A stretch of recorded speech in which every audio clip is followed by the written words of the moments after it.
ਹਾਂ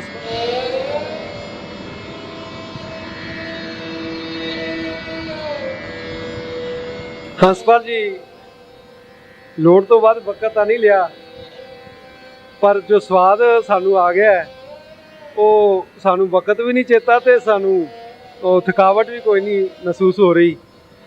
ਤੇ ਮੈਂ ਇਸ ਗੱਲ ਦੀ ਮਾਫੀ ਮੰਗਾਂਗਾ ਕਿ ਜੇ ਮੈਂ ਸੰਤ ਹਰਪਾਲ ਸਿੰਘ ਜੀ ਹੋਰਾਂ ਨੂੰ ਬੇਨਤੀ ਕੀਤੀ ਤੇ ਉਹ ਮੰਨੇ ਨਹੀਂ ਸੀ ਤੇ ਹੁਣ ਮੇਰਾ ਜੀ ਵੀ ਕਰਦਾ ਕਿ ਸਮਾਂ ਤੇ ਉਸ ਤਰ੍ਹਾਂ ਦਾ ਇਸ ਵੇਲੇ ਚੱਲ ਹੀ ਰਿਹਾ ਤੇ ਸਮੇਂ ਦੇ ਅਨੁਸਾਰ ਪ੍ਰਕਰਨ ਦੀ ਗੱਲ ਜਿਹੜੀ ਹੈ, ਇੱਕ ਮਿੰਟ ਜੀ, ਸਮੇਂ ਦੇ ਅਨੁਸਾਰ ਪ੍ਰਕਰਨ ਦੀ ਗੱਲ ਜਿਹੜੀ ਹੈ ਉਹ ਸਮੇਂ ਦੇ ਅਨੁਸਾਰ ਕਰ ਦਿੱਤੀ ਜਾਵੇ ਤੇ ਉਹਦਾ ਸਵਾਦ ਬਣਿਆ ਰਹਿੰਦਾ ਹੈ।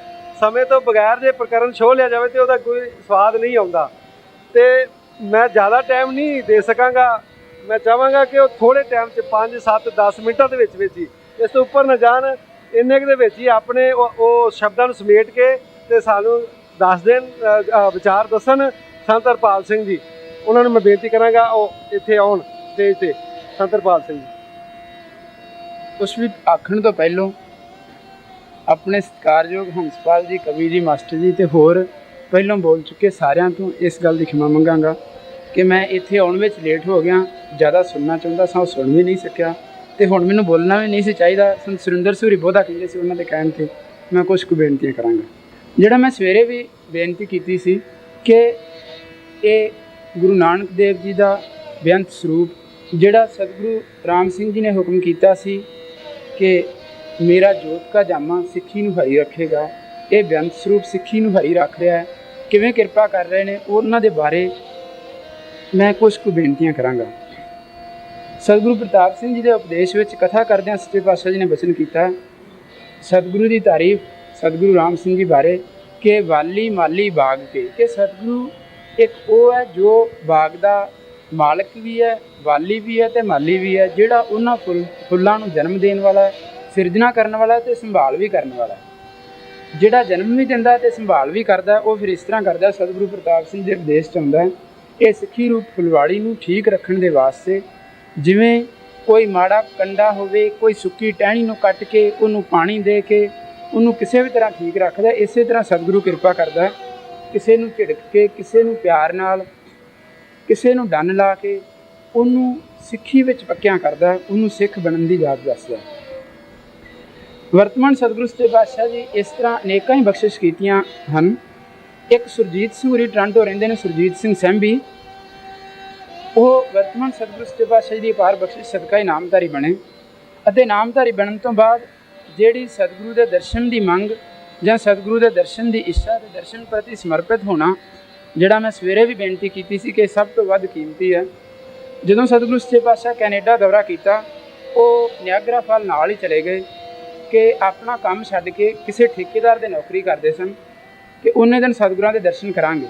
ਸੱਚੇ ਪਾਤਸ਼ਾਹ ਨੇ ਬਖਸ਼ਿਸ਼ ਕੀਤੀ, ਖੁਸ਼ੀ 'ਚ ਆਏ, ਬਚਨ ਕੀਤਾ, ਆਓ ਸੇਠ ਜੀ ਕਿਸ ਤਰ੍ਹਾਂ ਆਏ ਹੋ, ਕੀ ਹਾਲ ਹੈ। ਉਹ ਬੜਾ ਹੈਰਾਨ ਹੋਇਆ ਕਿ ਮੈਂ ਤੇ ਨੌਕਰੀ ਕਰਨ ਵਾਲਾ ਬੰਦਾ, ਮੈਂ ਕਿਸੇ ਠੇਕੇਦਾਰ ਦੇ ਕੰਮ ਕਰਦਾ, ਮੈਂ ਕਿਵੇਂ ਸੇਠ ਜੀ ਹੋ ਗਿਆ। ਪਰ ਉਹ ਬਚਨ ਤੇ ਸਤਿਗੁਰੂ ਸੱਚੇ ਪਾਤਸ਼ਾਹ ਜੀ ਦਾ ਹੋਇਆ ਸੀ, ਜੋ ਕਦੇ ਵੀ ਅਕਾਰਥ ਨਹੀਂ ਜਾਂਦਾ। ਉਹ ਥੋੜ੍ਹੇ ਹੀ ਸਾਲਾਂ 'ਚ, ਸ਼ਾਇਦ 1-2 ਹੀ ਸਾਲ ਲੰਘੇ, ਉਹਨਾਂ ਨੇ ਠੇਕੇਦਾਰ ਨਾਲੋਂ ਕੰਮ ਛੱਡ ਕੇ ਆਪ ਛੋਟੇ ਛੋਟੇ ਠੇਕੇ ਲੈਣੇ ਸ਼ੁਰੂ ਕੀਤੇ। ਵੱਧਦੇ ਗਏ 2-3 ਸਾਲਾਂ ਵਿੱਚ ਲੱਖਾਂ ਡਾਲਰਾਂ ਵਿੱਚ ਹੋ ਗਏ। ਉਹਨਾਂ ਦੇਸ਼ਾਂ 'ਚ ਲੱਖਾਂ ਡਾਲਰਾਂ ਵਿੱਚ ਹੋਣਾ ਤੁਸੀਂ ਸ਼ਾਇਦ ਜਾਣਦੇ ਹੋ, ਬਹੁਤ ਔਖਾ। ਉਹ ਡਾਲਰਾਂ ਵਿੱਚ ਹੋਣ ਤੋਂ ਬਾਅਦ ਜਦੋਂ ਫਿਰ ਇੱਥੇ ਸ੍ਰੀ ਭੈਣੀ ਸਾਹਿਬ ਦਰਸ਼ਨ ਕਰਨ ਆਏ ਅਤੇ ਮਾਇਆ ਦੇ ਅਸਰ ਨਾਲ ਮਨ ਵਿੱਚ ਜਦੋਂ ਅਕੜੇਵਾਂ ਆ ਗਿਆ, ਇੱਥੇ ਉਨੀਆਂ ਸੁੱਖ ਸਹੂਲਤਾਂ ਨਹੀਂ ਸਨ ਜਿਹੜੀਆਂ ਉਹਨਾਂ ਨੂੰ ਉੱਥੇ ਪ੍ਰਾਪਤ ਸਨ।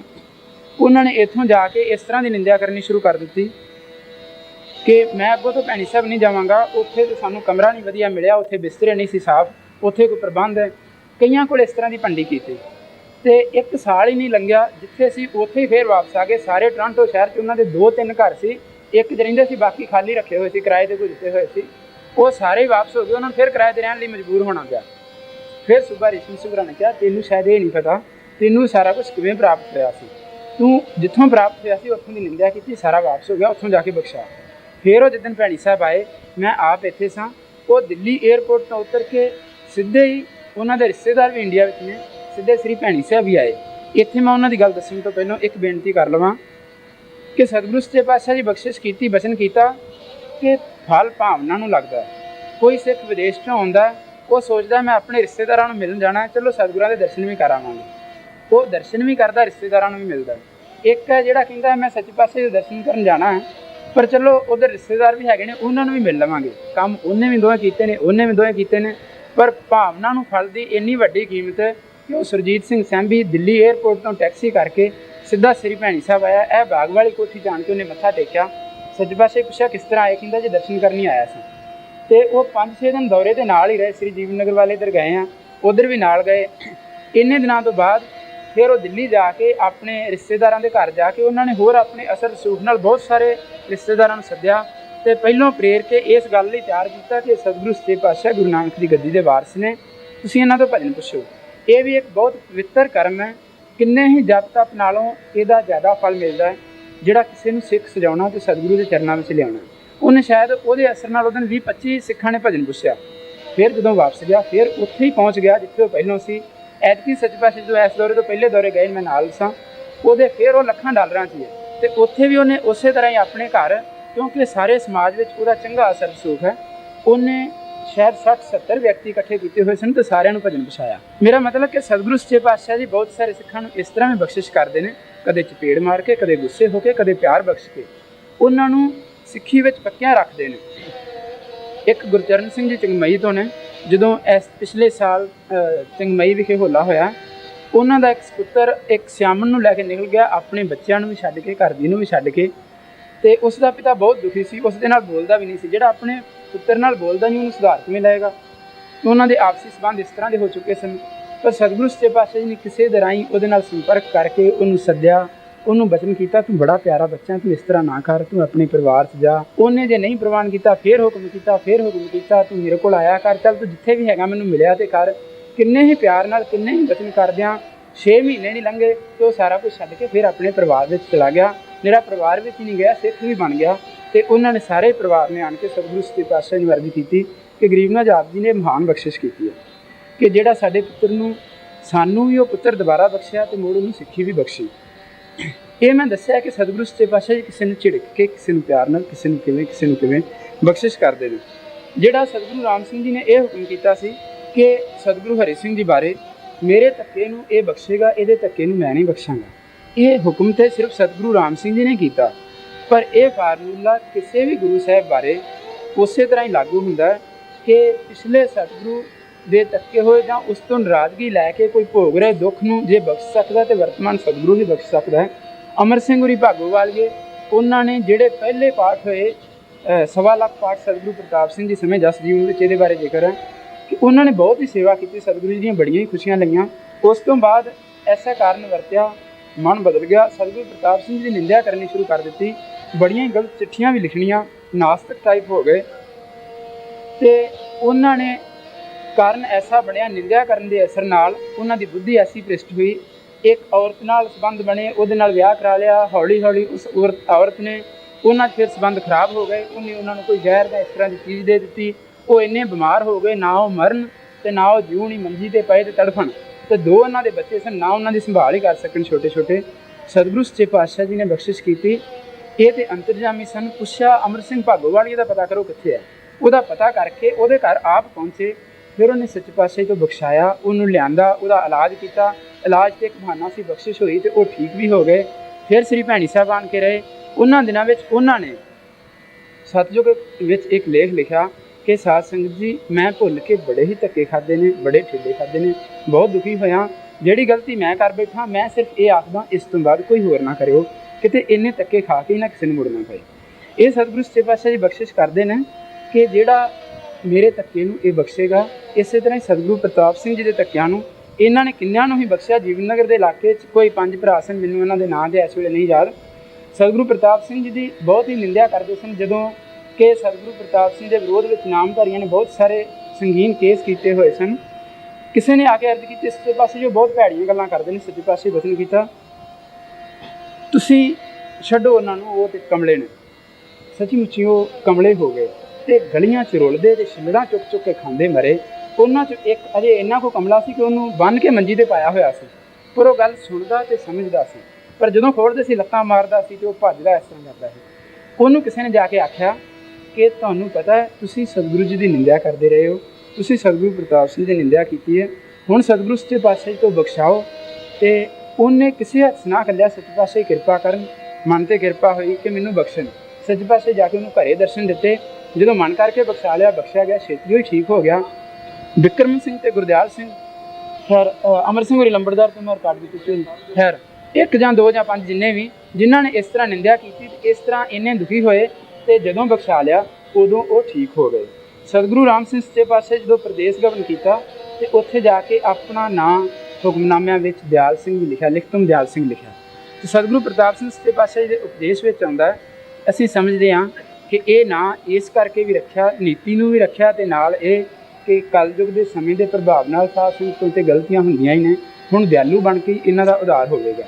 ਇਸੇ ਤਰ੍ਹਾਂ ਜੇ ਅਸੀਂ ਉਸ ਤੋਂ ਅਗਲੇ ਇਤਿਹਾਸ ਨੂੰ ਵਾਚੀਏ ਅਤੇ ਵਰਤਮਾਨ ਸਮੇਂ ਨੂੰ ਵਾਚੀਏ ਅਤੇ ਇਹ ਪਤਾ ਲੱਗੇਗਾ ਕਿ ਸਤਿਗੁਰੂ ਰਾਮ ਸਿੰਘ ਜੀ ਦੀ ਜੋਤ ਦੇ ਅਗਲੇ ਸਾਰੇ ਹੀ ਜਾਮੇ ਅਗਾਂਹ ਤੋਂ ਅਗਾਂਹ ਵੱਧ ਤੋਂ ਵੱਧ ਦਿਆਲੂ ਰਹੇ। ਅਤੇ ਜਿੰਨੇ ਸਾਡੇ ਵਰਤਮਾਨ ਸਤਿਗੁਰੂ ਜੀ ਦਿਆਲੂ ਨੇ, ਜਿੰਨੀ ਬਖਸ਼ਿਸ਼ ਕਰਦੇ ਨੇ, ਜਿੰਨੇ ਪਿਆਰ ਨਾਲ ਇਹ ਨਾਮਧਾਰੀ ਸਮਾਜ ਨੂੰ ਹਰਿਆ ਭਰਿਆ ਰੱਖਿਆ ਹੋਇਆ ਹੈ, ਉਹ ਇਹਨਾਂ ਨੇ ਕੀਤਾ। ਇਸ ਤੋਂ ਪਹਿਲਾਂ ਸ਼ਾਇਦ ਸਿੱਖਾਂ ਨੂੰ ਆਪਣੇ ਸਤਿਗੁਰੂ ਦਾ ਇੰਨਾ ਪਿਆਰ ਨਾ ਮਿਲਿਆ ਹੋਵੇ। ਸਤਿਗੁਰੂ ਪ੍ਰਤਾਪ ਸਿੰਘ ਸੱਚੇ ਪਾਤਸ਼ਾਹ ਜੀ ਨੇ ਕਿਰਪਾ ਕੀਤੀ, ਵਿਦੇਸ਼ਾਂ ਵਿੱਚ ਵੀ ਸਿੱਖੀ ਸਾਜੀ।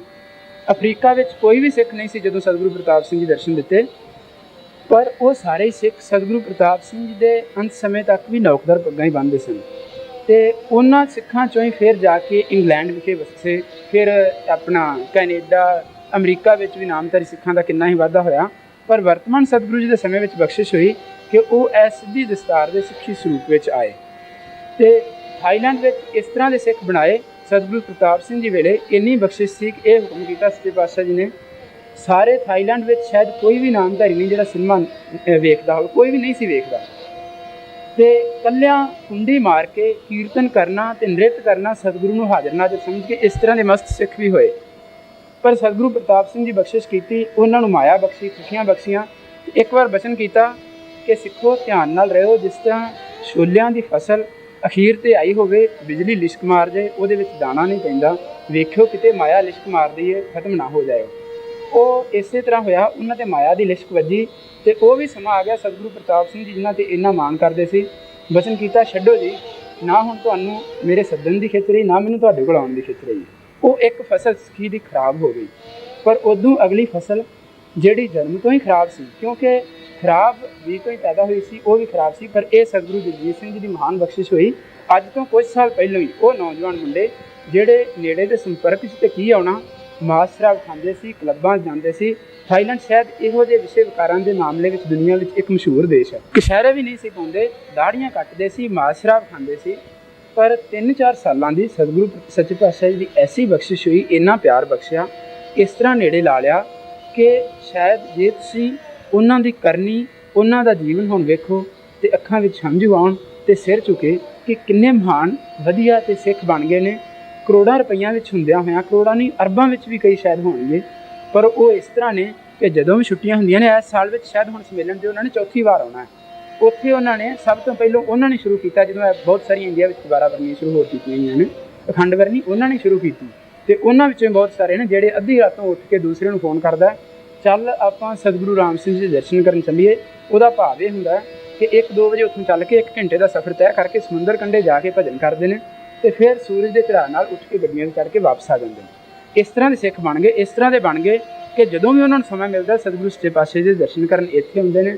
ਵੱਧ ਤੋਂ ਵੱਧ ਭੇਟਾਂ ਵੀ ਕਰਦੇ ਨੇ ਇੰਨੇ ਪਿਆਰ ਨਾਲ ਕਿ ਜਦੋਂ ਸਤਿਗੁਰੂ ਸੱਚੇ ਪਾਤਸ਼ਾਹ ਜੀ ਥਾਈਲੈਂਡ ਤੋਂ ਵਾਪਸ ਆਉਣਾ ਹੁੰਦਾ, ਕਈ ਇੰਨੇ ਵਿਰਾਗੀ ਹੁੰਦੇ ਨੇ, ਸਾਹਮਣੇ ਨਹੀਂ ਹੋਇਆ ਜਾਂਦਾ, ਉਹਲੇ ਹੋ ਕੇ ਰੋਂਦੇ ਹੁੰਦੇ ਨੇ। ਅਤੇ ਉਹ ਸਿੱਖ ਜਿਨ੍ਹਾਂ ਨੂੰ ਮੈਂ ਇੱਕ ਦੀ ਤਰਲੋਕ ਸਿੰਘ ਮੁੰਡਾ ਹੈਗਾ ਨੌਜਵਾਨ, ਸ਼ਾਇਦ ਇੱਥੇ ਸੰਮੇਲਨ 'ਤੇ ਆਉਣਗੇ ਵੀ, ਕੁਝ ਸਾਲ ਪਹਿਲਾਂ ਮਹਾਰਾਜ ਜੀ ਉੱਥੇ ਥਾਈਲੈਂਡ ਗਏ, ਅੱਜ ਸ਼ਾਇਦ 5-6 ਸਾਲ ਪਹਿਲਾਂ ਉਹਨਾਂ ਦੇ ਘਰੇ ਵੀ ਗਏ। ਉਹਨੂੰ ਆਖਿਆ ਜਾਂ ਤੂੰ ਦਾੜੀ ਕੱਟਣੋਂ ਹਟ ਜਾ, ਜਾਂ ਤੂੰ ਆ ਜਿਹੜੀ ਪੱਗ, ਉੱਥੋਂ ਦੀ ਜਿਹੜੀ ਸਿੱਧੀ ਪੱਗ ਹੈ ਉਹ ਇਸ ਕਰਕੇ ਨਹੀਂ ਸੀ ਬੰਨ੍ਹਦੇ ਬਹੁਤੇ ਕਿ ਉਹ ਨਾਮਧਾਰੀ ਪੱਗ ਹੈ, ਇਸ ਕਰਕੇ ਕਿ ਉੱਥੋਂ ਦੀ ਇਹ ਸੇਠ ਪੱਗ ਸਮਝੀ ਜਾਂਦੀ ਸੀ, ਉਹਨਾਂ ਨੂੰ ਸੇਠ ਸਮਝਿਆ ਜਾਂਦਾ ਜਿਹੜੇ ਸਿੱਧੀ ਪੱਗ ਵਾਲੇ ਨੇ, ਜਾਂ ਤੂੰ ਇਹ ਪੱਗ ਟੇਢੀ ਕਰ ਲੈ।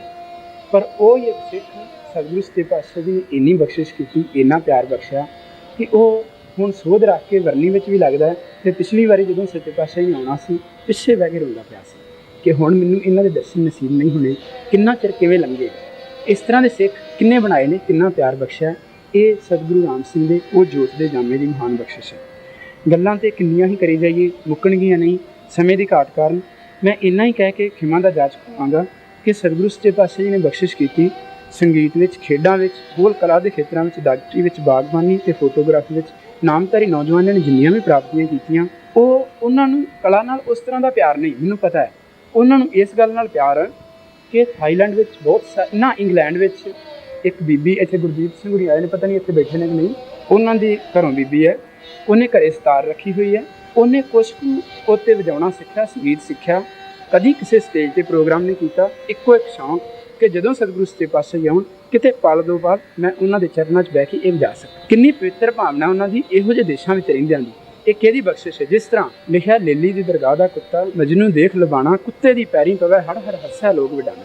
ਉਹਨੂੰ ਕੁੱਤਿਆਂ ਨਾਲ ਕੋਈ ਪਿਆਰ ਨਹੀਂ ਸੀ, ਉਹ ਕੁੱਤਿਆਂ ਦੀ ਨਸਲ ਦਾ ਪਾਰਖੂ ਜਾਂ ਪ੍ਰੇਮੀ ਨਹੀਂ ਸੀ। ਉਹਦਾ ਕੁੱਤੇ ਪ੍ਰਤੀ ਪਿਆਰ ਇਹ ਦਰਸਾਉਂਦਾ ਕਿ ਲੇਲੀ ਪ੍ਰਤੀ ਉਹਦਾ ਕਿੰਨਾ ਅਥਾਹ ਪਿਆਰ ਹੋਵੇਗਾ। ਇਸੇ ਤਰ੍ਹਾਂ ਸਾਡੇ ਜਿੰਨੇ ਵੀ ਨੌਜਵਾਨ ਕਿਸੇ ਵੀ ਕਲਾ ਦੇ ਕਰਕੇ ਜਿਹੜੇ ਸਤਿਗੁਰੂ ਨਾਲ ਜੁੜੇ ਹੋਏ ਨੇ, ਉਹਨਾਂ ਨੂੰ ਕਿਸੇ ਕਲਾ ਨਾਲ ਕੋਈ ਪਿਆਰ ਨਹੀਂ। ਉਹਨਾਂ ਨੂੰ ਇਹ ਹੈ ਕਿ ਇਸ ਕਲਾ ਦਾ ਪ੍ਰਗਟਾਵਾ ਕਰਕੇ ਸਾਨੂੰ ਆਪਣੇ ਸਤਿਗੁਰੂ ਦੀ ਕੁਛ ਨਾ ਕੁਛ ਖੁਸ਼ੀ ਪ੍ਰਾਪਤ ਹੋਵੇਗੀ ਅਤੇ ਸਾਡਾ ਜੀਵਨ ਸਫਲ ਹੋਵੇਗਾ। ਜਿਹੜਾ ਇਹ ਲਿਖਿਆ ਕਿ ਕਹਿ ਨਾਨਕ ਇਹ ਸਰੀਰ ਪ੍ਰਵਾਨ ਹੋਆ, ਜਿਨ ਸਤਿਗੁਰ ਸਿਓ ਚਿਤ ਲਾਇਆ, ਉਹਨੂੰ ਚਿਤ ਲਾ ਕੇ ਉਹਦੀ ਖੁਸ਼ੀ ਲੈ ਲਈ ਅਤੇ ਲੋਕ ਸੁਖੀ ਪਰਲੋਕ ਸੁਹੇਲੇ ਹੋ ਗਏ। ਇਹ ਕਲੂਕਾਲ ਦੇ ਮਹਾਂ ਭਿਆਨਕ ਸਮੇਂ ਵਿੱਚ ਇਹ ਸਤਿਗੁਰੂ ਜਗਜੀਤ ਸਿੰਘ ਜੀ ਦੀ ਮਹਾਨ ਬਖਸ਼ਿਸ਼ ਹੈ, ਜਿਨ੍ਹਾਂ ਨੇ ਇਹ ਨਾਮਧਾਰੀ ਪੰਥ ਨੂੰ ਕਿੰਨੇ ਹੀ ਪਿਆਰ ਨਾਲ। ਛੇਤੀ ਵਾਰ ਵੀ ਪ੍ਰਥਮ ਭਗਉਤੀ ਸਿਮਰ ਕੈ ਸ੍ਰੀ ਗੁਰੂ ਨਾਨਕ ਲਈ ਧਿਆਏ, ਫਿਰੰਗਤ ਗੁਰ ਤੇ ਅਮਰਦਾਸ ਰਾਮਦਾਸੇ ਹੋਏ ਸਹਾਏ। ਸ੍ਰੀ ਅਰਜਨ ਹਰਗੋਬਿੰਦ ਨੂੰ ਸਿਮਰੋ, ਸ੍ਰੀ ਹਰਿ ਰਾਏ ਸ੍ਰੀ ਕ੍ਰਿਸ਼ਨ ਧਿਆਈਏ, ਜੀ ਜੇਠਿਆਂ ਸਤਿ ਜਾਏ। ਸ੍ਰੀ ਗੁਰੂ ਤੇਗ ਬਹਾਦਰ ਸਿਮਰਿਏ, ਘਰ ਨੋ ਨਦਿਆਵੈ ਧਾਏ, ਸਭ ਤੋਂ ਸਹਾਏ। ਦਸਮ ਪਾਤਸ਼ਾਹ ਸ੍ਰੀ ਗੁਰੂ ਗੋਬਿੰਦ ਸਿੰਘ ਸਭ ਤੋਂ ਸਹਾਏ। ਸ੍ਰੀ ਸਤਿਗੁਰੂ ਬਾਲਕ ਸਿੰਘ ਜੀ ਸਮੇਤ ਧਰਮ ਦਾ ਮਾਰਗ ਜਿਆ ਬਤਾਏ, ਅਕਾਲ ਪੁਰਖ ਸ੍ਰੀ ਸਤਿਗੁਰੂ ਰਾਮ ਸਿੰਘ ਜੀ ਨੇ ਜਮ ਤੋਂ ਲਿਆ ਸਜਾਏ, ਜੋਤ ਕਾ ਜਾਮਾ ਸ੍ਰੀ ਸਤਿਗੁਰੂ ਹਰੀ ਸਿੰਘ ਜੀ ਨੇ ਟੁੱਟੀ ਲਈ ਮਿਲਾਏ। ਧੰਨ ਧੰਨ ਸਤਿਗੁਰੂ ਪ੍ਰਤਾਪ ਸਿੰਘ ਜੀ ਵੱਡੇ ਪ੍ਰਤਾਪ ਵਾਲੇ, ਜਿਨ੍ਹਾਂ ਕਲਯੁਗ ਵਿੱਚ ਸੋ ਤੇ ਨਾਮ ਬਣੀ ਦਾ ਪ੍ਰਹੱਤਾ ਚਲਾਏ। ਹਾਜ਼ਰਾ ਹਜ਼ੂਰ ਪਹਿਰ ਦੇ ਮਾਲਕ ਸ੍ਰੀ ਸਤਿਗੁਰੂ ਜਗਜੀਤ ਸਿੰਘ ਜੀ, ਜਿਨ੍ਹਾਂ ਦਰਸ਼ਨ ਕੀਤਿਆਂ ਜਦ ਮਨ ਦੁਖ ਜਾਏ, ਸਭ ਪਿਉਣ ਜੀ ਸਹਾਏ। ਗੁਰੂ ਜੀ ਦੇ 4 ਸਾਹਿਬਜ਼ਾਦੇ 5 ਪਿਆਰੇ 40 ਮੁਕਤੇ, ਜਿਨ੍ਹਾਂ ਨਾਮ ਜਪਿਆ ਵੰਡ ਛਕਿਆ ਧਰਮ ਹੇਤ, ਸੀਸ ਦਿੱਤੇ ਸਿੱਖੀ ਸਿੱਧਕੇ ਸੌ ਨਵਾਈ ਸਚੇ ਤਿਨਾਂ ਗੁਰਸਿੱਖਾਂ ਦੀ ਕਮਾਈ ਦਾ ਥਾਂਤਰ ਕੇ ਤੇਰਾ ਨਾਮ ਜਪਿਆ ਵੇ। ਸਤਿਗੁਰੂ ਜੀਓ ਸੀ ਪਾਪੀ ਪ੍ਰਦ ਜੀ ਹੋਏ, ਕਿਰਪਾ ਕਰਕੇ ਬਖਸ਼ ਸੱਚੇ ਪਾਤਸ਼ਾਹ। ਬੇਮੁਖ ਕੇ ਨਮਰੀਏ ਪਾਤਸ਼ਾਹ, ਧਰਤੀ ਦੇ ਧਰਮ ਵਰਤਾਓ, ਬੰਦੀ ਖਾਨੇ ਦਾ ਬੰਦ ਖਲਾਸ ਕਰੋ, ਮਹਮਲੇਸ਼ ਦਾ ਨਾਸ਼ ਕਰੋ, ਆਪਣੇ ਸੰਤ ਖਾਲਸ ਦਾ ਪ੍ਰਕਾਸ਼ ਕਰੋ, ਗਊ ਤੇ ਗਰੀਬ ਦੇ ਕਸ਼ਟ ਨੂੰ ਦੂਰ ਕਰੋ, ਕੁੱਲ ਸ੍ਰਿਸ਼ਟੀ ਤੇਰਾ ਨਾਮ ਜਪੇ, ਕੋਈ ਦੁਖੀਆ ਜਗ ਤੇ ਰਹੀ ਨਾ ਸੱਚੇ ਪਾਤਸ਼ਾਹ। ਸਾਡੀ ਅਰਦਾਸ ਸਾਹਿਬ ਦੇ ਚਰਨਾਂ ਤਕੀਨ ਵਾਸ ਸਾਡਾ ਧਰਮ ਬਣਿਆ ਰਵੇ। ਸਤਿਗੁਰੂ ਰਾਮ ਸਿੰਘ ਸਤਿਗੁਰੂ ਜੀਤ ਸਿੰਘ ਸੱਚੇ ਪਾਤਸ਼ਾਹ ਦੇ ਚਰਨਾਂ 'ਚ ਅੱਜ ਬੇਨਤੀ ਹੈਗੀ ਨਵਾਜ ਜੀ, ਆਪ ਜੀ ਦੇ ਸੇਵਕਾਂ ਸਾਧ ਸੰਗਤ ਨੇ ਇਕੱਤਰਿਤ ਹੋ ਕੇ ਸੱਚੇ ਪਾਤਸ਼ਾਹ ਗੁਰਮਤਿ ਕੀਤੇ ਹਨ, ਪੰਥਕ ਵਿਚਾਰਾਂ ਕੀਤੀਆਂ ਸੱਚੇ ਪਾਤਸ਼ਾਹ, ਕਥਾ ਕਥਾਵਾਂ ਕੀਤੀਆਂ, ਬਖਸ਼ਿਸ਼ ਕਰਨੀ, ਸਾਡੇ ਹਿੱਤੇ ਤੇ ਵਸਾਉਣੀ ਸੱਚੇ ਪਾਤਸ਼ਾਹ, ਚੜ੍ਹਦੀ ਕਲਾ ਬਖਸ਼ਣੀ ਸੱਚੇ ਪਾਤਸ਼ਾਹ ਦੀਆਂ ਹਾਜ਼ਰੀਆਂ ਲੇਖੇ ਲਾਉਣੀਆਂ, ਨਾ ਵਿਸਰੀ ਨਾ ਵਸਾਰੀ, ਰੱਖ ਲੈ ਬਖਸ਼ ਲੈ, ਦੇ ਕਰਕੇ ਦੇਹੋਦਾਰ ਸ੍ਰੀ ਸਤਿਗੁਰੂ ਰਾਮ ਸਿੰਘ ਨਾਮ ਜੋ ਬੋਲੇ